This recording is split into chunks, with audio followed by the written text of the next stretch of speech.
resident cells from the woman's immune system, mistaking the sperm for foreign invaders, destroy thousands more.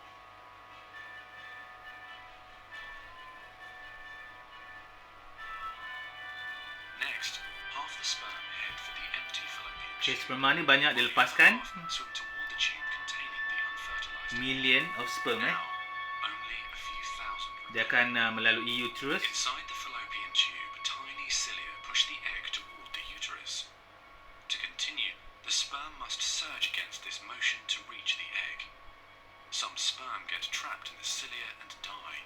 Okey, ada yang mati. During this part of the journey, Dalam dua itu ada yang chemicals in mati. the reproductive tract cause the membranes covering the heads of the sperm to change. As a result, the sperm become hyperactive, swimming Okey, hard. sebelum tu, kenapa sperm ni boleh bergerak? Kenapa dia boleh bergerak sendiri? Siapa tahu? Anas tahu tak? Sebab ada ekor. Okey, lagi? Kalau ada ekor saja, kalau macam kita ada ekor boleh gerak tak? Dia satu sebab ada ekor, betul. Satu lagi sebab dia ada mitokondria. Apakah fungsi mitokondria untuk kawan lain? Mitokondria adalah berfungsi untuk mensintesiskan tenaga, energi kan. Jadi sperm ni antara sel yang banyak energi, yang banyak mitokondria. Jadi sebab itulah dia boleh menghasilkan energi dan dia boleh bergerak sendiri dengan banyak energi dia. Jadi sperm ni banyak mitokondria. Okey, tengok lagi. Harder and faster toward their destination. At long last, the sperm reach the egg. Okey, itu dia punya ovum dia, telur dia, telur wanita. 300 million sperm remain. Million tau. The egg is covered with a layer of cells called the corona radiata. Okey. Ovum akan terima satu sperm saja. This layer to reach the outer layer of the egg, the zona pellucida. When sperm reach the zona pellucida, they attach to specialized sperm receptors on the surface, which triggers their acrosomes to release digestive enzymes, enabling the sperm to burrow into Okey, the egg. apabila sperm masuk dalam ovum, seorang je berjaya ya, dia pilih seorang je. Zona pellucida is a narrow, fluid-filled space just outside the egg cell membrane. The first sperm to make contact will fertilize the egg. Okey, sperm dah bersenyawa dengan This journey and against incredible odds. kembar tu nanti kita cerita macam mana kembar tu terjadi. Okey, Faraya? Within a few minutes, their outer membranes fuse and the egg pulls the sperm inside. This event causes changes in the egg membrane that prevent other sperm from attaching to it. Okey. Next, Apabila satu sperm dah masuk, lepas tu kita punya wanita punya telur tu automatik dia akan close, dia akan tutup kepada sperm-sperm lain untuk masuk. Dia terima seorang je. Okey. Okey lagi. releases chemicals that push other sperm Jadi yang lain tu tergantunglah tak boleh masuk. and create an impenetrable fertilization membrane. Dia akan musnah, sperm lain akan The musnah. reaction spreads outward. The zona pellucida hardens, trapping any sperm unlucky enough to be caught inside. Mana-mana yang tak bernasib baik duduk kat luar, bersangkut kat situ. Outside the egg, sperm are no longer able to attach to the zona pellucida. Lama-lama dia punya energi dia akan habis, dia akan die, dia akan matilah sperm tu. Inside the egg, Dalam ni berlakulah proses mitosis dan meiosis. Okey, ni yang banyak-banyak tu adalah kromosom kita, guys. material, creating Jadi baby terbentuk daripada kromosom. inside, the genetic material reforms into 23 chromosomes. Okey, kromosom ni terdiri daripada protein. Kita banyak makan protein kan? Protein yang kita makan tu akan menghasilkan kromosom. Jadi baby kita dilahirkan dengan asalnya terbentuknya kromosom daripada persenyawaan tadilah. Ni zygote. The female genetic material, awakened by the fusion of the sperm with the egg, Ah, finishes dividing, susah kan nak beranak kan? resulting in the female pronucleus. Ni belum zygote lagi ni. Contains 23 chromosomes. Dia akan membiak lagi. And female pronucleus. Okey, proses pembiakan ni, pembiakan kromosom ni namanya mitosis. Dia bergerak lagi, dia grow lagi. Maksudnya proses mitosis tu sedang giat berlaku. Nuclei form. Spiderweb-like threads called microtubules pull them toward each other. Jadi katakanlah masa proses ni berlaku, tiba-tiba ada proses yang tak lengkap. mungkin kebarangkalian baby tu dia lahirkan akan cacat lah. Sebab pemisahan tu tak lengkap. Sepatutnya dia berpisah dengan lengkap. Dia grow pun dengan lengkap. Maka dia akan jadi normal. Jadi penting masa baby ni, ibu kita ataupun ayah kita tidak mengambil bahan-bahan karsinogen, bahan-bahan yang bertoksik. Sebab dia akan mengganggu proses pembelahan, proses mitosis pada baby tersebut. Kesian dia.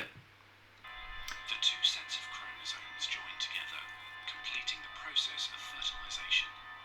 At this moment, a unique genetic code arises, instantly determining gender, hair color, eye color, and hundreds of... Inilah, bila dia gabung tu, dia akan menentukan mata kita, warna mata, warna rambut, jantina dan sebagainya. Jadi nasib-nasib lah korang nak menjadi lelaki perempuan. Nasib-nasib lah kan.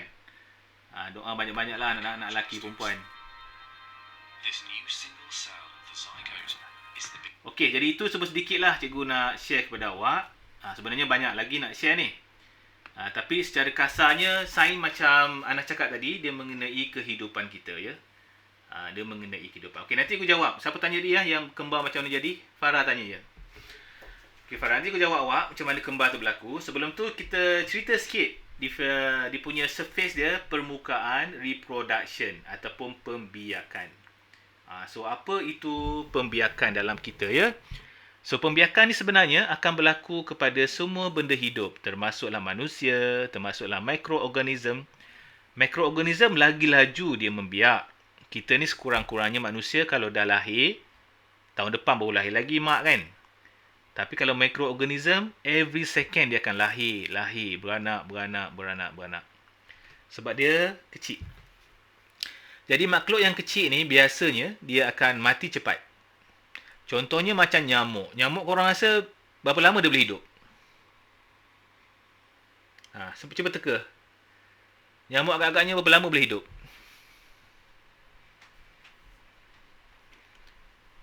Ada yang tahu tak? Betul Isyirah, seminggu. Antara seminggu hingga 2 minggu je lah paling besar pun. Seminggu je. Bermaksud bahawa semakin kecil sesengah mikroorganism atau binatang, semakin cepat dia membiak dan semakin cepat dia mati.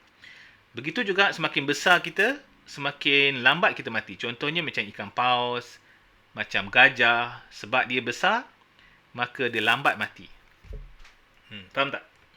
Macam tu. Okey. Jadi kat sini, secara umumnya, kita ada dua. Yang pertama namanya sex dan kedua namanya asex.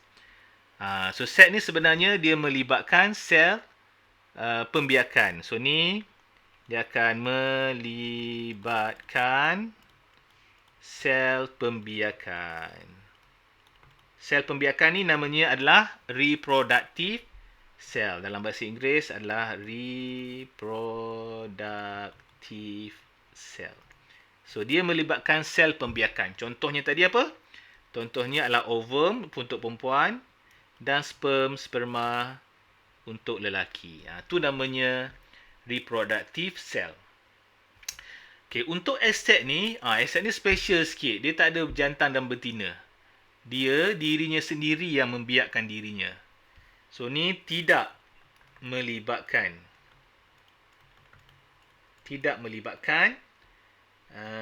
sel pembiakan. Ni does not. Dia does not involve reproductive cell. Macam mana tu? Tak ada lelaki dan perempuan. Tiba-tiba dia boleh beranak. Hebat tak? Hebat sangat kan? Kita pun tak nak fikir macam mana dia boleh beranak. Okay, contohnya berlaku yang ini dalam human ataupun manusia lah. Human. Manusia ya. Lepas tu apa lagi yang berlaku? Contohnya macam binatang, mammals, mamalia. Ataupun juga tulis binatang lah. Binatang. Termasuklah mamalia, ikan, burung. Betul dia ni, dia duplicate. Dia banyak lah, dia duplicate, dia ada spora, dia ada conjugatif dan sebagainya. Dia banyak proses dia. Okey lagi, apa lagi? Kita ada pokok-pokok bunga. Okey, pokok bunga ni contohnya macam flowering plant lah.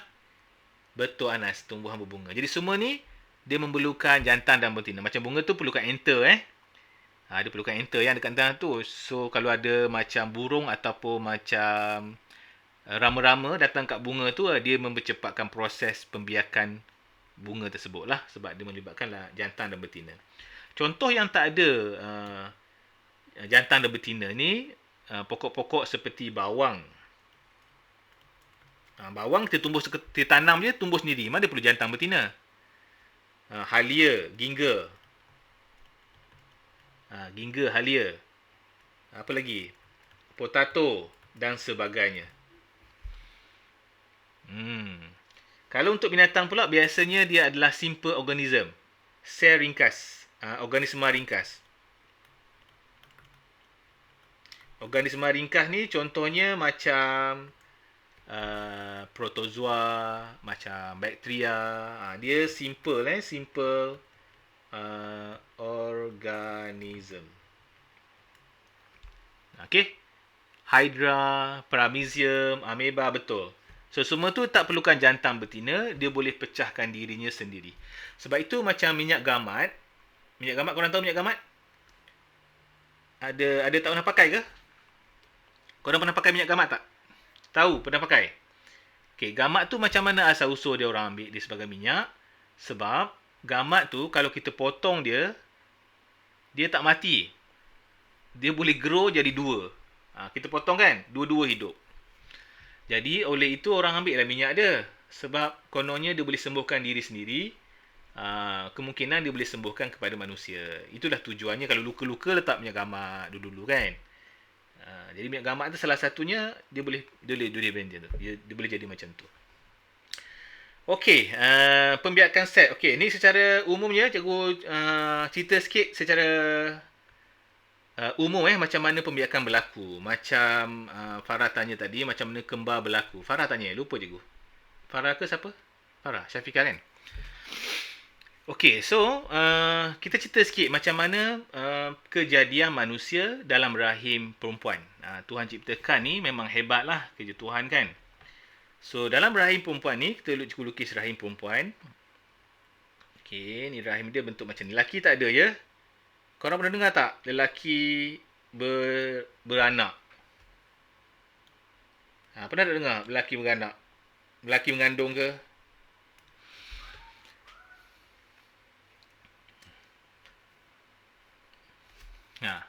Mesti tak pernah kan? Tapi dekat overseas adalah cerita lelaki melahirkan baby. Mungkin dia dulu perempuan. Dia convert jadi lelaki ke? Mungkin lah. Okey, ni adalah rahim seorang wanita. Jadi sebelum kita masuk pasal persenyawaan, kita kena faham dululah rahim sebagai seorang wanita ni. So, dekat rahim ni, dia ada satu kilang. Laki pun ada kilang juga. Laki, kilang dia lah testosteron. Testosteron tu lah. Dekat testis tu kan. Laki testis punya kilang. Untuk perempuan, kilang perempuan ni dekat ujung ni. Siapa tahu apa nama kilang dia ni? Kilang ni menghasilkan telur. Okey, kilang namanya ovari. So, perempuan ada 2 ovari. Dalam bahasa Inggeris, ovari lah. Okay, ada 2 ovari, kiri dan kanan. Fungsi ovari ni, setiap bulan, wanita yang dah mature, setiap bulan, dia akan menghasilkan telur. Telur tu namanya adalah ovum. Bahasa mudah kita panggil telur. Bahasa sains kita panggil ovum. Ovum tu akan dilahirkan setiap bulan. Dan dia akan bergerak sehingga dekat tiub fallopian. Dia akan stay kat situ. Dia akan tunggu sehingga darling dia datang untuk dia berjumpa. Ovum tu kan. Jadi sebagai perempuan yang dah mature, balik mungkin dalam 11 tahun, 12 tahun, mereka akan menghadapi penghasilan telur ni lah. Okey, nak tahu dia menghasilkan telur bila dia berlakunya haid. Okey, sebelum kita cerita pasal telur, kita cerita pasal haid sikit.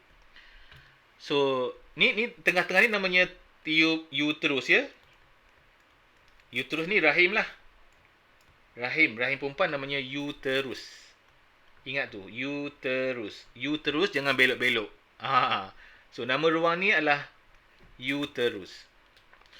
Okey, apabila telur dilahirkan, telur dikeluarkan, maka perempuan tidak akan mengalami haid. Kenapa? Sebab head perempuan tu akan beku dekat sini. Darah perempuan tu akan beku dekat situ. Kenapa dia beku? Dia ready kalau ada persenyawaan berlaku. Okey, tiba-tiba pada hari tersebut persenyawaan tak berlaku. Ovum ni hanya tahan dalam 3 hari lah, lebih kurang 3 days sahaja. 3 days. Tu pun tak sampai kot. Aku rasa mungkin 1 hari setengah macam tu lah. Tapi keberlakuan dia, perjalanan dia daripada sini ke sini lebih kurang 3 hari. Jadi along the way dia berjalan tu, kalau dia jumpa dengan sperma, dia bersenyawa lah. Okay, jadi boleh katakan 3 hari lah dia hidup. Telur tu hidup 3 hari. Jadi sepanjang 3 hari tu, maka head ni tak akan berlaku kerana darahnya akan membeku kepada dinding uterus. Okey, sampai sini clear guys? Boleh cikgu teruskan lagi? Ada nak tanya apa tak? So far so good? Boleh kan? Okey. Tiba-tiba, lepas hari yang ketiga, head ni berbeza-beza ya. Ada orang 15 hari bulan, ada 18, tak kisahlah. Tapi setiap rotation tu dia akan jadi head. Setiap rotation jadi head. Kalau 18, 18 lah. Kan? Okey. Lepas itu, katakanlah dia tak berjumpa, maka ovum ni akan rasa sedih dan dia akan lalu ke uterus, maka dia akan dilupuskan bersama dengan darah yang beku tadi menjadi darah haid. Jadi darah haid tu nanti dalam tu ada telur yang telah dilupuskan. Faham tak? Okey, jadi sepanjang pelupusan ni maka telurnya dah tak ada lah. Telur ni pun dah tak ada. Cuba buang telurnya Allah hilang pula. Jadi telur ini pun dah tak ada. Cuba buang sikit. Kenapa tak ada? Sebab dia akan buat proses yang baru untuk penghasilan telur yang baru sepanjang head ni berlaku. Okey, boleh faham Jadi dia runtuh lah. Dia runtuh banyak. Dia runtuh. Sehinggalah dia terbina balik dia punya darah haid dia. Okey, kita bina balik. Katakanlah kita robohkan dia. Lepas tu dia menghasilkan telur yang baru. Bila telur yang baru, dia akan membina balik darah dia. Sebenarnya dia bina darahnya ni untuk apa sebenarnya? Siapa tahu? Kenapa dia bina darah dekat sini? Kenapa dia setiap kali haid tu stop, dia akan membina dinding tu? Untuk apa? Ya, darah tu bergumpal, yes. Dia taklah bergumpal seketul, tapi dia menempel pada dinding tu, Farah. Dia macam menempel lah. Dinding tu kalau ikut tebal macam ni, dia jadi tebal sikit. Jadi macam dia menempel sepanjang dinding tu, Farah. Dia bukanlah bergumpal banyak sangat. Ni cikgu lukis saja, Farah. Boleh? Okey. So, tujuan dia kenapa dia bergumpal kat situ? Bukan bergumpal, sorry. Dia menebal. Bergumpal salah jawapan tu nanti. Dia menebal. Dia panggil dinding uterus menebal. Thicken. Thicken The uterus walls thicken. Okay, kenapa dia tebal? Sebab dia ready untuk menerima kehadiran bayi. Fetus. Okay, let's say lah. Masa sepanjang 3 hari ni, tiba-tiba ada sperma masuk. Sperma masuk ni kalau korang tengok banyak kan? Juta-juta kan? Ada sperma masuk bergerak dengan ekor dia yang ada mitokondria yang banyak. Okey, sampai kat sini. Okey, ovum tu akan menerima satu sahaja guys. Satu sahaja sperma. Dia terima satu je sperma. Okey, bila dia terima satu, maka dia akan tutup kedua-dua ovum.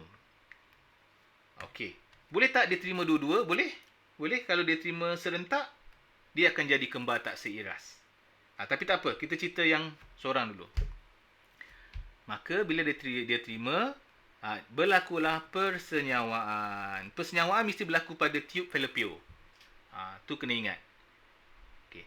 Bila persenyawaan berlaku, dalam beberapa tempoh hari, tadi awak nampak kan kromosom berlaku, mitosis berlaku, maka terbentuklah zygote. Zygote dah besar sikit. Zygote akan bergerak lagi dan menjadi besar. Dia akan menempel di sini sebagai embrio. Embrio. Jadi tujuan ditebal tu sebenarnya untuk dia memegang embrio. Kalau dindingnya nipis, embrio tu jatuh. Jadilah baby terguguran. Sebab itu orang gugur-gugur ni biasanya dinding uterusnya tak tebal, nipis. Faham tak guys? Buat kerja sikit, jatuh gugur, naik tangga laju, jatuh gugur babynya. Disebabkan dia punya wall ni, penebalan dinding tu tak tebal. Jadi pentinglah untuk wanita, untuk dinding uterus ni menjadikan dirinya tebal. Semakin tebal semakin bagus. Sebab dia nak menampung berat baby tersebut. Faham tak guys? Okey, sampai sini okey? Boleh? Okey, faham kan? Okey, jadi daripada zygote menjadi embrio. Embrio ni besar sehingga rupa menjadi macam manusia. Itu dipanggil sebagai fetus. Jadi fetus tu ibarat baby dah siap, cuma belum lahir je. Kalau dah lahir, dikenali sebagai baby. Jadi baby belum lahir namanya fetus. Sebenarnya baby jugalah. Baby yang dah siap, cuma belum lahir je. Okey, so baby mesti kena lahir sebelum tarikh matang yang terlalu jauh. Sebab bila dah matang, baby tu dah boleh makan dan dah boleh minum. Jadi kalau mereka dah boleh makan, mereka akan makan dan minum air ketumban tersebut. Anemia tu kan. Jadi kalau diminum air ketumban terlalu banyak, jadi baby tu akan jadi jaundice, iaitu kekuningan. Sebab tu kalau keluar kena baby kuning, betul tak? Sebab dia dah matured dan dia boleh makan, dia nak rasa makan, lapar. Jadi sebab itu bahasa due date, bila doktor kata dah pregnant, kita kena tahulah bila pregnant tu, supaya kita boleh kira anggaran baby tu keluar bila. Awal sangat pun tak boleh, premature bahaya, baby tak boleh hidup. Lewat sangat pun tak boleh, sebab baby dah boleh makan. Boleh makan, dimakan air ketumban dan diberak, dimakan berak dia, dimakan kencing dia. Sebab itulah dia jadi jaundice, kekuningan. Faham tak? Jadi kalau baby yang kuning teruk-teruk tu memang dia dah mature, dia dah boleh makan. Okey, jadi oleh itu bila dah mengandung, sebab itulah orang mengandung tak ada head. Mana ada head? Sebab headnya dah keras kat situ. Dah menebal pada dinding uterus, tak ada lagi head. Begitu juga orang monopause tak ada lagi head, sebab dia tak boleh beranak lagi dah. Tak perlu pun dia buat tebal di dinding, sebab dia tak ready lagi, telurnya tak keluar dah. Okey, dah settle. Okey, sekarang ni kita nak masuk soalan Farah tadi. Tanya macam mana kembar ni berlaku. Okey, kembar ni ada dua jenis, kembar seiras dan juga kembar tak seiras. Okey. Kita masuk kembar seiras dahulu ya. Okey, kembar seiras apabila zygote terbentuk, ni, zygote kan? Dia satu ovum, satu sperma jumpa jadi baby. Boleh jadi baby, jadi zygote. Tapi sepanjang zygote ni membesar, dia membelah dua guys. Dia membelah dua. Monopause tu apa? Alamak. Monopause tu dia tidak boleh melahirkan baby dan dia tidak ada head lagi. Kenapa? Sebab telurnya dah tak berfungsi. Kilangnya dah tak berfungsi. Hormon-hormon yang diperlukan tu dah tak ada dah masa kita tua. Monopause tu untuk orang tua je Amah. Biasanya 55 ke atas dia dah monopause. Okey, monopause kilangnya tak berfungsi, hormonnya dah tak ada, automatik darahnya tak perlulah. Sebab tak ada telur lagi lah. Dia dah ready untuk apa lagi? Sebab itulah orang tua head tak ada. Sebab dia tak ready lagi dah untuk beranak. Kalau dia beranak pun ada potensi yang besar untuk dia gugur. Dia tak kuat dah pun. Okay, faham tak Kemar? Biasanya untuk perempuan yang dah tua lah sikit. Dan menopause ni kekurangannya dia banyak kurang hormon progesteron dan juga estrogen. Jadi kalau dia nak juga, dia kena inject lah hormon tersebut. Kenapa nak susahkan diri sendiri kan? Lelaki tak ada hormon progesteron dengan estrogen. Sebab itu kalau macam orang lelaki nak jadi perempuan, dia kena inject hormon tersebut. Dia kena inject hormon progesteron dengan estrogen. Dia akan nampak lah dia punya payudara dia, suara dia ke, nampak dia kulit dia pun macam gebu sikit. Jadi hormon tersebut menjadikan awak perempuan. Lelaki tak ada. Lelaki ada testosteron. Jadi kalau perempuan nak jadi lelaki, perempuan kena inject hormon testosteron banyak. Barulah dia macam bulu-bulu sikit. Okay. Sebab itu kalau macam tomboy, yang lah perempuan jadi lelaki kan, dia nak jadi lelaki mesti kena inject testosteron lebih lah. Kalau perempuan, lelaki pula nak jadi perempuan, dia kena inject hormon perempuan, progesteron dengan estrogen. Jadi sebab itu kita nampak macam lelaki ni kenapa lembut sangat ni. Kulit dia cantik je, dia cucuk hormon perempuan. Jadi itulah Tuhan ciptakan ya. Perempuan ni ada hormon tersendiri. Okey. Kita berbalik kepada senyawa tadi. Okey, sampai di sini dia potong dua. Jadi kat sini nampak tak? Dia telah berkongsi plasenta. Plasenta ni macam tali pusat lah. Uri-uri. Jadi ini namanya kembar seiras. Seiras ni jantina sama, muka sama. Okey, boleh. Kalau dia tak seiras macam mana?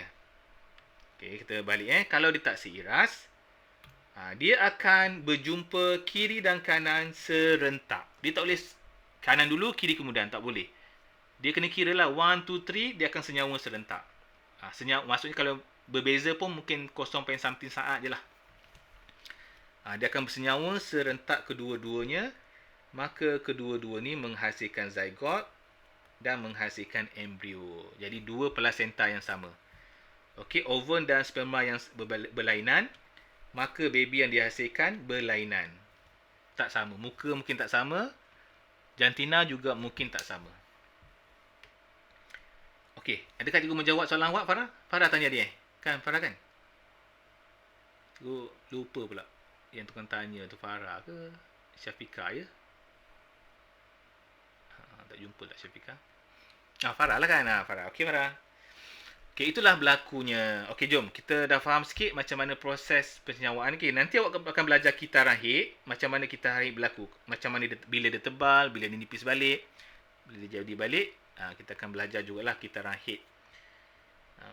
Cikgu rasa mungkin tak sempat kot untuk minggu ni. Bab ni panjang sikit. Cikgu suka bab ni sebab korang akan belajar bab ni sampai form 5 juga.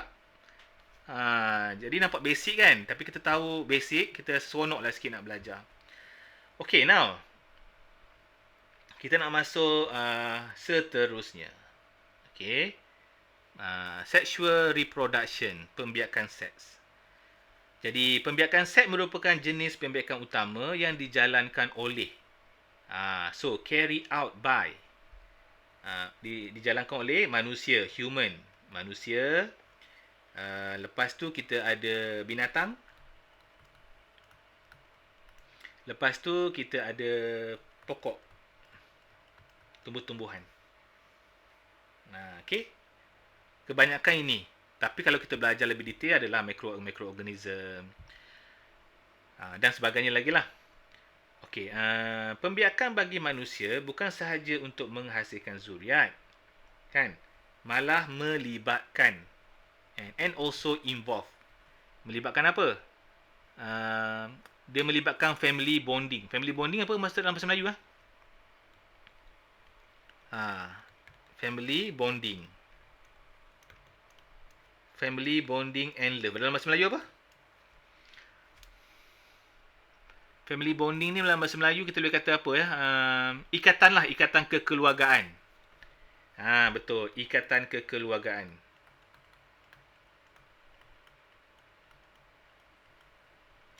Korang sayang tak mak ayah? Ke tak ada rasa sayang? Sayang kot. Kita bukan kena buang kan? Itu namanya family bonding. Sayanglah. Jadi, bukan sahaja kita melahirkan spesies baru, tapi kita rasa sayang kepada mak, ayah ataupun ayah kepada anak. Family bonding. Okey, jadi pembiakan seks ni melibatkan dua parent. Dua induk lah, two parent. Okey. Yang pertama, apakah dia? Mestilah male parent. Parent lelaki. Male parent. Parent lelaki. Induk jantan.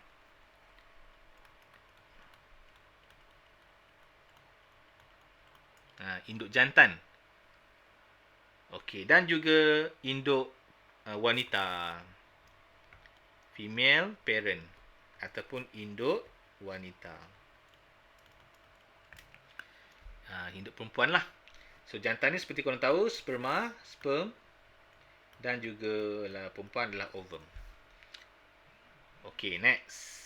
Cikgu rasa tak ada masalah. Cikgu dah explain tadi. Ni dalam bentuk nota je. Okey, inilah bentuk kita ya. Dulu kita cikgu belajar ni masa form 5. Sekarang korang belajar form 1. Form 1, form 2, form 3 sikit ada. Bayangkan korang dah sangat advance. Nanti benda ni pun dah start belajar darjah 6 tahun ni ya. Tahun ni dah start belajar ni tahun 6. Silibus baru tahun 6 dah belajar dah sistem reproduktif. Okey, ini namanya testis. Testis ni memang menghasilkan testosteron. Okey, dalam sistem seks ni kita ada dua nama. Dan pertama namanya primer dan juga sekunder. Seks primer dan juga seks sekunder. Sekunder sexual. Seks primer tu apa? Seks primer tu alat ni sendirilah. So alat ni namanya adalah seks primer. Jadi nak tahu dia jantan betina, kita tengok alat dia dah tahu dah dia lelaki atau perempuan. Seks sekunder ni, seks yang kedua adalah sifat dia. Contohnya, tanpa melihat alat, kita dengar suara dia, kita tengok dia berjalan, kita dah tahu dah dia perempuan atau lelaki. Itu namanya seks sekunder. Okey, jadi testosteron ni dia lebih kepada penghasilan seks sekunder. Untuk menampakkan kita macam maskulin, lebih lelaki. Begitu juga perempuan, dia akan menghasilkan seks sekunder dia sendiri. Walaupun kita tak tengok alat dia sendiri, tak nampak pun alat dia, tapi dengar suara tahu dah, ni perempuan ni. Kan? Kawan-kawan kita panggil dia jauh, dah tahu dah. Tak payah, takkanlah nak tengok alat dia pula kan. Tengok kau lelaki perempuan. Tak payah lah. Dengar suara dah tahu dah. Ni, suara ni dah tahu lah perempuan. Okay, nama dia lagi. Okay, Akmal nak tanya apa-apa, Akmal? Any question, Akmal? Bukan. Seks sekunder tu sifat kelelakian. Sifat keperempuanan. Maksudnya kalau kita hormon lelaki kurang, jadi dia sifat lelaki tu kurang lah. Kalau hormon lelaki cukup, suaranya suara lelaki. Suara lelaki tu maksudnya seks sekunder. Faham tak? Jalan macam lelaki tu seks sekunder. Tapi kalau lelaki, suara macam perempuan, maksudnya seks sekunder lelakinya kurang. Banyak seks perempuan ke dalam dirinya. Seks sekunder perempuan banyak dalam dirinya. Jadi senang cerita, seks sekunder ni macam ciri-ciri lah. Ataupun sifat-sifat yang dia menunjukkan dia lelaki. Faham tak, Amar? Okay, macam janggut, misai, tu semua seks sekunder. Menunjukkan dia tu lelaki.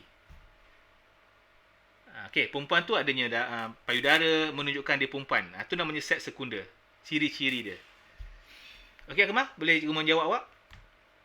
Jadi seks sekunder tu bukan genetik. Seks sekunder tu lebih kepada sifat-sifat dan ciri-cirinya.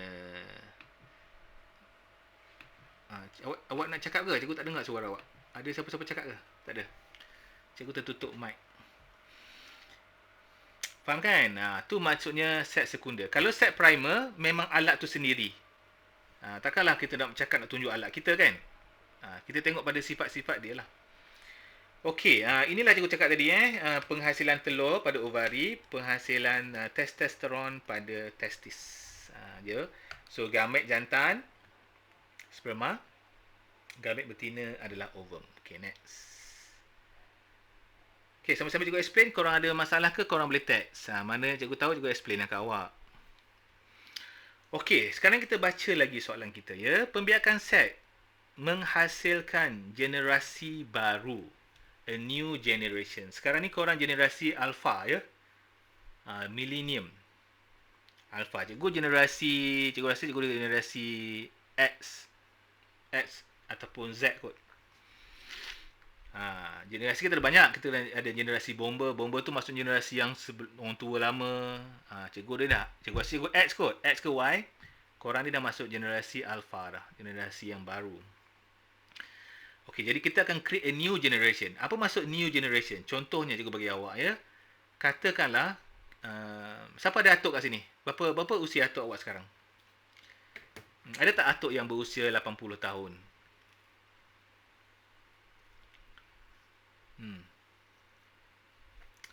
Agaknya kalau kita masih hidup lagi akan datang, kita boleh hidup tak?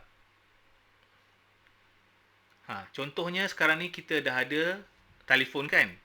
Orang dulu-dulu ada telefon tak? Tak ada. Jadi agaknya dia boleh hidup tak dengan zaman sekarang yang ada telefon ni? Tak boleh. Kita ni dah jadi new generation sebab kita belajar benda baru dan mengguna alat baru. Faham tak? Sama juga kalau orang duduk dekat orang yang tak pernah jumpa telefon dia boleh pakai tak? Tak boleh pakai. Sebab dia tak biasa dengan perkara tersebut. Begitu juga dengan awak dan cikgu nanti pun, bila dah tua, kita pun akan datang menghadapi masalah yang sama di mana dunia dan tamadun berubah, jadi kita tak mungkin boleh hidup lagi pada zaman tersebut. Sebab kita dah tak tahu nak guna dah. Sebab alat tu mungkin terlalu canggih untuk kita masa sekarang. Jadi, sebab tu orang tua-tua, Tuhan jadikan dia tak hidup panjang. Sebab dia pun tak boleh nak survive dengan kehidupan akan datang. Jadi, sebab itulah setiap kali bila ada baby baru, baby tu memang Tuhan jadikan dia untuk new generation sesuai dengan perubahan persekitaran. Macam awak dah biasa dengan telefon, sesuai lah.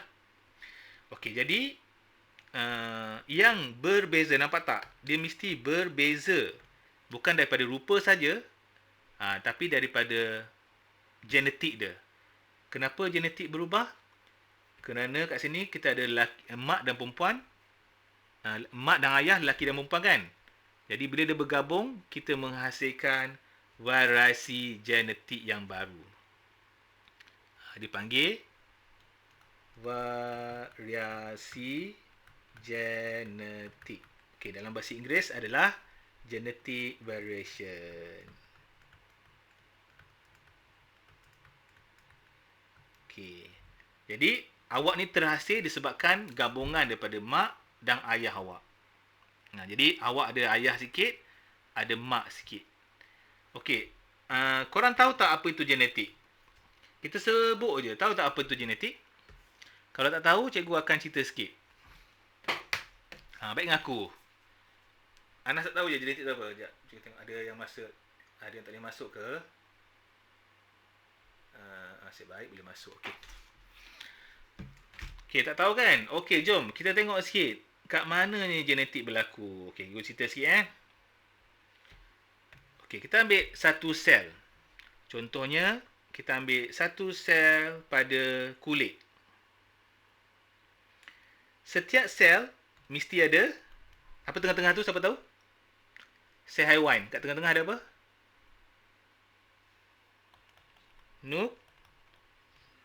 Nukleus. Tengah-tengah tu nukleus. Semua sel ada nukleus. Tapi ada satu sel yang tak ada nukleus. Siapa tahu? Siapa yang tak ada nukleus? Ada satu sel yang tak ada nukleus. Siapa yang tak ada nukleus? Siapa tahu? Sel darah yang macam donat tu. Tepi dia macam tu. Sel darah tak ada nukleus. Sebab sel darah dia nak kosongkan dirinya untuk diangkut oksigen. Jadi dalam banyak-banyak sel darah tak ada nukleus. Sel lain ada nukleus. Okey. Jadi, apakah fungsi nukleus?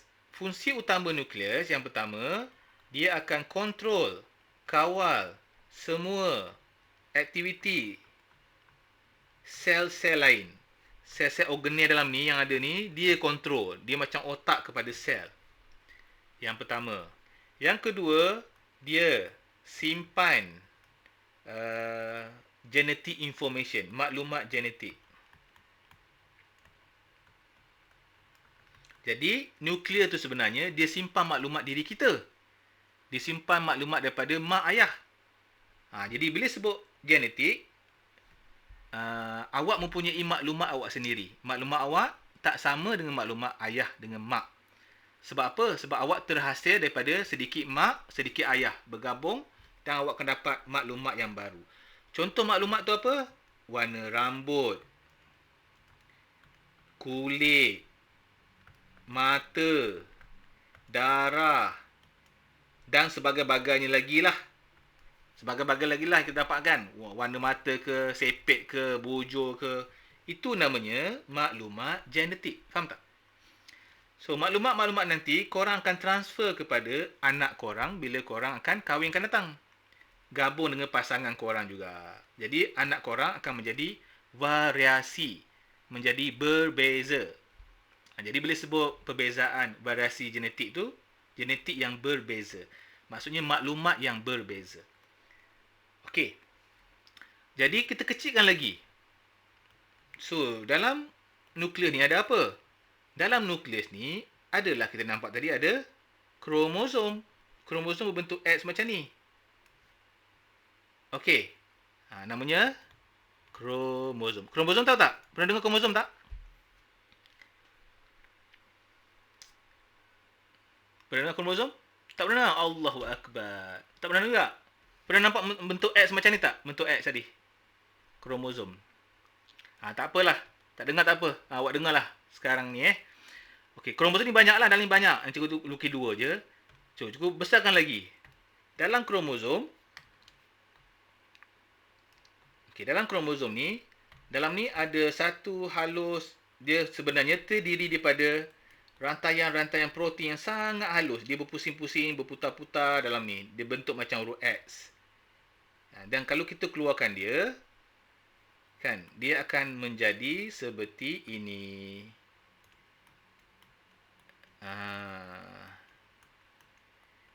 Pernah tengok tak bentuk macam ni? Pernah tengok kan? Ni namanya apa? Ni namanya adalah DNA. Pernah dengar DNA? Kromosom bahasa Melayu dan bahasa Inggeris sama je. Ashira. Kromosom bahasa Inggeris C lah spelling dia. Kromosom. Okey, bahasa Inggeris bahasa Melayu sama kromosom. Okey. DNA pernah tengok kan? DNA. Ni namanya DNA. Jadi DNA benda yang kecil dalam maklumat kita. Dalam macam cerita Spiderman, betul. Okey, dalam DNA yang kecil-kecil tu namanya adalah gene. Pernah dengar gene tak? Jadi dalam kita belajar tadi nukleus, kecilkan lagi kromosom, kecilkan lagi DNA, kecilkan lagi gene. Gene inilah maklumat kita. Sini mungkin cerita pasal mata, mungkin cerita pasal kulit, mungkin cerita pasal bentuk-bentuk lain, cerita pasal rambut. Faham tak? Jadi inilah namanya maklumat. Jadi gene ni singkatan bagi genetik. Jadi bila kahwin nanti, sebahagian maklumat ni akan dibagi kepada anak separuh. Pasangan kita akan bagi dia punya separuh. Jadi bila sebut maklumat genetik, maklumat ni lah yang awak akan bagi kepada anak-anak korang nanti. Dah faham dah sikit Jadi semua ni berada dalam nukleus. Okey, apa kata kalau tak ada nukleus? Maka maklumat kita dah tak ada. Jadi sebab itu orang boleh buat cloning, boleh buat clone. Sebab dia ambil maklumat kita ni, dia boleh letak pada tempat lain dan dia boleh jadikan diri kita ni sama macam kita. Sebab dia mempunyai maklumat diri kita. So akan datang mungkin ada pencuri maklumat genetik. Ya, pencuri. Contohnya kalau dia suka macam siapa-siapa lah, bintang K-pop ke apa ke, dia suka, dia boleh curi genetik information dia dan dia mungkin dia jual ke ataupun dia nak jadi baby macam tu juga. Contohlah. Okey, faham tak sekarang? Okey, dan akan datang nanti juga akan cerita macam mana kita nak buat cloning kita macam nak buat proses cloning yang sama macam diri kita. Okey, ni clear sebetikit. Ni korang tak belajar tau. Korang belajar ni masa form 5. Cikgu dah cerita awal sikit ni supaya korang faham. Okey, sebab itulah kita belajar nukleus tu. Okey, faham sikit. So, kita sambung balik kat sini. Jadi, variasi genetik yang baru diri awak lah. Okey, tahukah anda tentang proses pembentukan generasi baru diri kita ni? Generasi baru. Apa yang menyebabkan pembentukan bayi dalam tubuh manusia? Proses pertama yang terlibat adalah persenyawaan. Persenyawaan dalam bahasa Inggeris apa? Fertilization.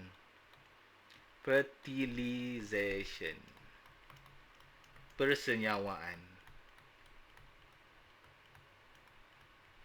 Jadi proses berlakunya persenyawaan tu menyebabkan kita dah menjadi variasi genetik yang baru, pelbagai. Sebab itu kalau korang nak kahwin, korang digalakkan kahwin dengan suku sakat yang jauh daripada keluarga awak. Supaya awak ada kombinasi maklumat genetik yang baru. Kalau kita kahwin dengan sepupu sepapak je, dia pun ada genetik yang sama, kita pun ada genetik yang sama, anak lain nanti pun lebih kurang sama je. Faham tak? Jadi kahwinlah dengan orang negro ke, negro ke? Pakistan ke? Afrika ke? Jauh kan? Jadi dia akan menghasilkan variasi yang sangat berbeza. Tak nak? Isma tak nak ke? Habis tu dengan K-pop okey. K-pop pun boleh lah. Korea. Darwish? Dengan Korea boleh tak? Korea pun variasi yang berbeza. Dengan Pak Arab pun boleh, Pak Arab. Ya Habibi.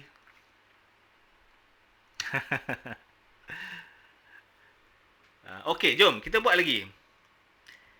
Terdapat dua jenis persenyawaan. Yang pertama ada persenyawaan dalam. Dia ada persenyawaan dalam. Okey, persenyawaan dalam ni dalam bahasa Inggeris internal fertilizations. Lepas satu dia ada persenyawaan luar. Luar ni dalam bahasa Inggeris namanya external. External fertilizations. Persenyawaan dalam dan luar. Bukan dalam saja, luar pun ada.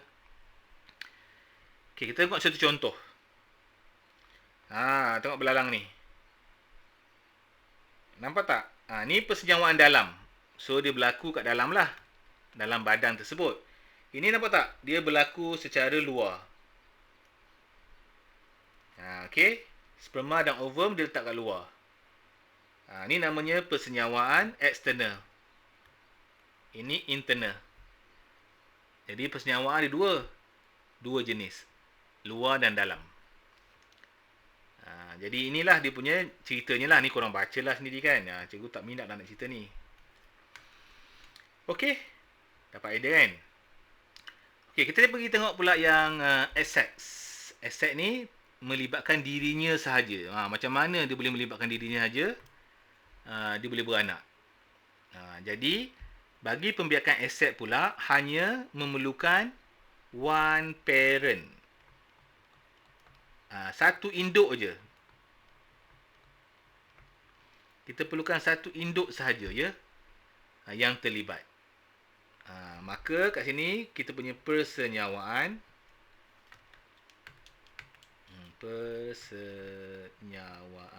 Fertilizations tidak berlaku dalam pembiakan aset. Jadi laki betina tak berlaku. Okey, jadi the new individu baru yang dihasilkan adalah dia samalah dengan induk dia. Sebab dia daripada sama kan? Dia sama. Maksudnya dia adalah identical. Dia adalah sama. Identical. Identical ni bahasa Melayu kita boleh kata seiras lah. Dia adalah seiras. Jadi sebab tu kalau kita tengok lengkuas jugalah dihasilkan. Sebab dia sama kan. Apa jadi kalau jadi pada manusia? Susahlah kita nanti anak dilahirkan pun sama macam muka mak ataupun muka ayah. Problem nak panggil apa kan? Susah. Jadi secara genetik dengan itu. Jadi variasi tidak berlaku. Do not occur. So dia tidak wujud. Dalam kini tidak berlaku. So do not occur ya. Kesianlah dia. Daripada lahir-lahir dunia sampai sekarang sama je bentuk dia. Okey, sikit lagi. Kita habiskan sikit lagi. Esok sama lagi ni. Okey, terdapat 5 jenis pembiakan aset. Okey, yang pertama namanya adalah binary fission. Okey, binary fission ni dalam bahasa Inggeris kita kata belahan dua. Dia potong dirinya macam mikroorganism. Lepas tu dia siapkan dirinya jadi baby baru. Yang kedua mungkin kita kata pertunasan. Pertunasan ni budding. Bud, cotton bud tu. Okey, lepas tu kita ada regeneration.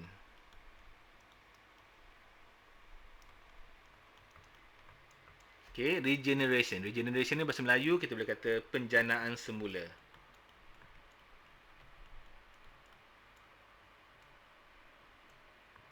Penjanaan semula. Okey, dalam banyak-banyak binatang, ada tak binatang yang tak pernah mati, guys? Immortal. Ada tak binatang kekal abadi, immortal? Tak ada ya? Siapa tahu? Siapa ada?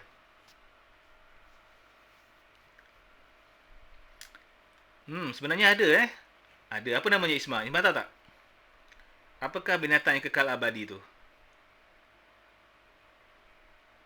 Tardigrade tu apa, Akmal? Cat tu apa? Isma, tak pernah dengar pula. Cacing pita. Oh, cacing pita. Cacing pita tak. Betul. Fatih betul, Fatih. Toropsi Dori tu betul. Apa tu Toropsi Dori? Fatih cerita sikit.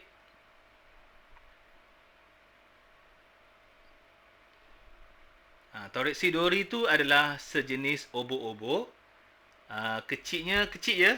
Cikgu rasa lebih kurang 5 jellyfish betul. Kecil je. Dalam 5 cm kot. 5 cm. Dan dia ni tak akan mati. Sebab bila dia nak mati tua, dia akan menghasilkan sel baru. Dia akan jadi baru balik. Dia akan hiduplah sampai bila-bila. Tapi dia akan mati juga sebab dia kena makan dengan penyu. Penyu ke ikan ke makan dia. Jadi dia mati disebabkan kena makan dengan ikan. Ataupun mungkin dia kena penyakit. Baru dia mati. Kalau dia tak kena penyakit, sel dia akan grow. Dia tua, dia grow baru. Dia tua, dia akan jadi macam kepompong balik, hidup balik.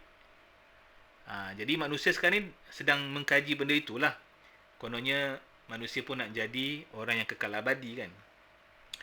Nanti boleh type macam Fatih buat tu. Toropsis Dori tu. Nanti korang dapat banyak maklumat kat situ ya. Banyak maklumat kat situ. Okay, sebab kita boleh kaitkan dengan macam-macam lah. Okay. Dah, cikgu teruskan lagi. Nak habiskan sikit lagi guys. Masa dah habis kan. Korang mungkin ada hal ke, cikgu teruskan sikit lagi. So, yang ketiga, yang keempat, dia punya aset. Yang keempat adalah spora. Pembentukan spora. Pembentukan spora ni, spora formation lah.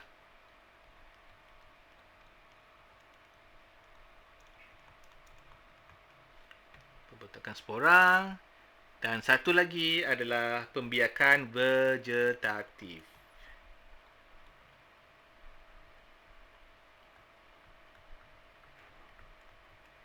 Pembiakan vegetatif. Jadi vegetative reproduction. Vegetative reproduction.